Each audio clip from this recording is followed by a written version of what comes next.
का महीना है दोस्तों। गर्मियां होनी तो स्वाभाविक है, लेकिन जब पारा 46 डिग्री सेल्सियस से भी ज्यादा हो जाए, वो भी मई के कुछ शुरुआती दिनों में, तो इसे सामान्य नहीं कहा जा सकता। उत्तर भारत की गर्मियों ने तो सारे रिकॉर्ड तोड़ दिए, लेकिन सवाल ये उठता है, क्या ये जलवायु परिवर्तन का संकेत है? यदि हाँ, तो आगे क्या होगा?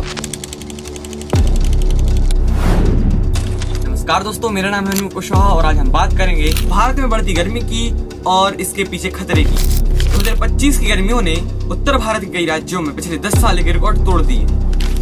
राजस्थान, दिल्ली, उत्तर प्रदेश और मध्य प्रदेश जैसे कई राज्यों में तापमान 45 डिग्री से 46 डिग्री सेल्सियस तक पहुंच चुका है। IMD के मुताबिक ये सीवियर हीट वेव की श्रेणी में आता है। IMD का पूरा नाम इंडियन मेट्रोलॉजिकल डिपार्टमेंट होता है। हिंदी में कहे तो भारतीय मौसम विभाग। यह भारत सरकार की पृथ्वी विज्ञान मंत्रालय के अंतर्गत आने वाली एक एजेंसी है। वही पृथ्वी विज्ञान मंत्रालय जिसका एक वीडियो सोशल मीडिया पर वायरल चल रहा था।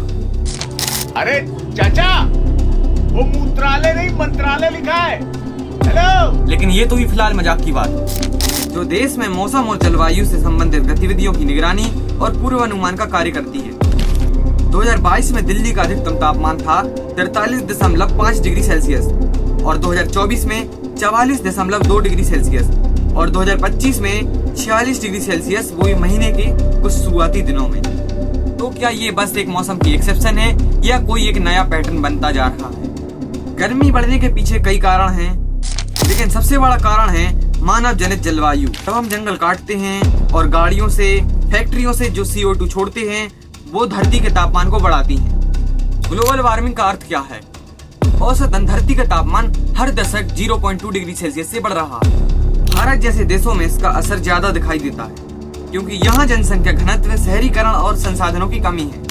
पिछले 100 सालों में औसत ग्लोबल तापमान 1.2 डिग्री सेल्सियस तक बढ़ चुका है और भारत में पिछले 30 सालों में हीट वेव की आवृत्ति दोगुनी हो चुकी है। हीट वेव तो एक शुरुआत है। भारत में जलवायु परिवर्तन के और भी लक्षण दिखाई दे रहे हैं, जैसे कि अनियमित बरसात, बर्फबारी में गिरावट, फसलें समय से पहले सूखना, पानी की भारी किल्लत।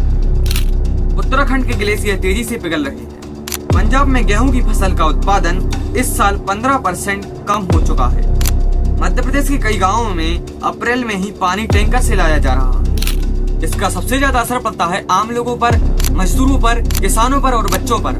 खेतों में काम करने वाले किसान लू की चपेट में आ जाते हैं। सरकारी स्कूलों में गर्मियों के कारण जल्दी छुट्टियां करनी पड़ रही हैं। शहरी क्षेत्रों में इस गर्मी की वजह से AC की डिमांड बढ़ रही है, जिससे बिजली की कटौती हो रही है। 2023 में हीट वेव की वजह से लगभग 2200 मौतें दर्ज की गई। सरकार ने कुछ कदम उठाए हैं, जैसे कि heat wave alert system, school timing में बदलाव और NDMA की गाइडलाइंस।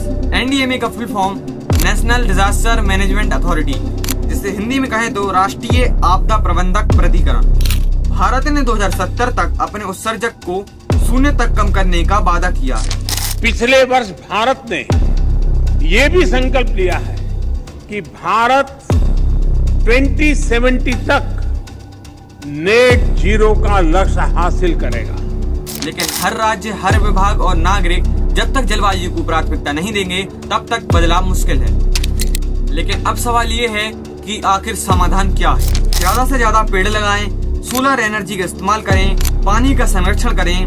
अगर हम आज नहीं जागे तो कल बहुत देर हो जाएगी। जलवायु परिवर्तन केवल एक शब्द नहीं, बल्कि समय का संकट है।